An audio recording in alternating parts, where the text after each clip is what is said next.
Sur ma dernière vidéo, je t'ai expliqué pourquoi il fallait impérativement que tu prospectes au quotidien. Je vais aujourd'hui t'expliquer 4 choses fondamentales à savoir sur la prospection. La première chose, les différentes cibles que tu as quand tu vas prospecter. Il y en a 5. Les ambassadeurs qui doivent t'apporter des recommandations au quotidien, hyper important. Tu as ensuite les clients qui ont besoin que tu leur fasses vivre une expérience client inoubliable, comme moi j'appelle leur plus beau voyage immobilier.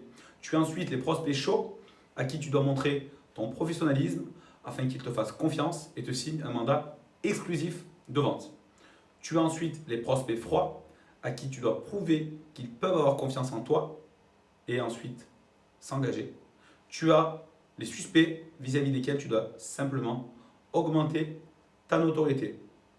La seconde chose, après les cibles, c'est les différents canaux de prospection classés en 3 grandes familles: physique, téléphonique et digital. Je rentrerai en détail sur chacune de ces familles sur des prochaines vidéos. Pour voir rapidement, au niveau de ta prospection physique, tu retrouves par exemple le porte-à-porte, le boitage, le mailing, commerçant, salon, gardien, événements, les réseaux d'influence. Voilà des exemples très rapides de prospection physique. Concernant la prospection téléphonique, tu as le phoning ainsi que la pige. Je conseille vraiment d'avoir des messages construits et tu as plein de vidéos que j'ai faites là-dessus. Enfin, concernant la prospection digitale, tu as les réseaux sociaux, les newsletters, les blogs et les emails par exemple.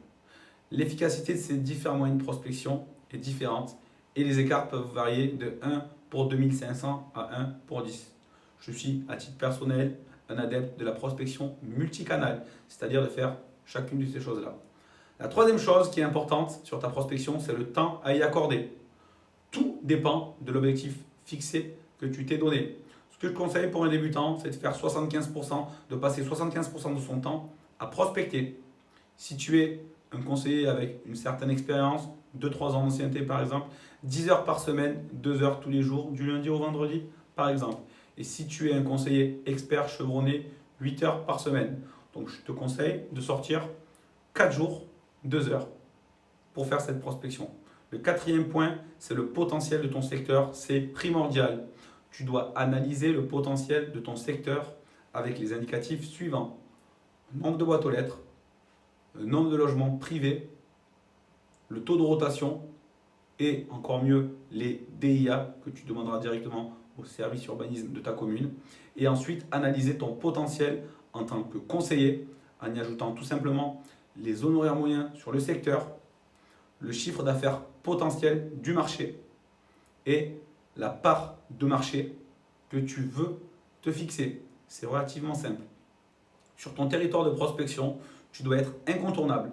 Ton secteur doit avoir un potentiel suffisant et une taille raisonnable pour que tu puisses y gagner correctement ta vie et y passer une fois par mois systématiquement.